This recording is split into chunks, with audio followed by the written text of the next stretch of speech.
Nigel Farage used the example of a fictional general election to argue against a new ruling by the ECHR about climate change. Nigel Farage has blasted a woke activist's comments as nonsense in a fiery showdown about climate change and the European Court of Human Rights, ECHR, on his GB News show. Mr. Farage got into a furious debate with Plan B's Tim Crossland about a recent ruling by the ECHR. In response to the ruling, Mr. Crossland said that the impact of climate change meant that governments had to protect their people.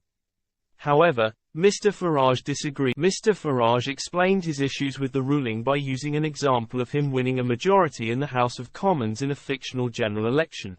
Mr. Farage explained, "What if I stand for the general election and I say this a load of cobblers?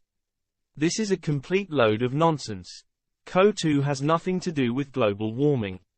I win a majority in the House of Commons and form a government. What this judgment means is, I will not be able to carry out the will of the people if I remain a signatory of the ECHR." In response, Mr. Crossland hit back claiming, "The point of the rule of law is the powerful are held to account, the vulnerable are protected, and we have a law that protects people's right to family life. It's not so different to the other international agreements we have around nuclear proliferation and free trade." The debate between the two men continued. Mr. Farage claimed suggested whether the ECHR should be allowed to govern and for general elections to be scrapped. He said, "Should a court in Strasbourg, made up of a group of people who are mostly not qualified, be allowed to overrule the wishes of the British electorate?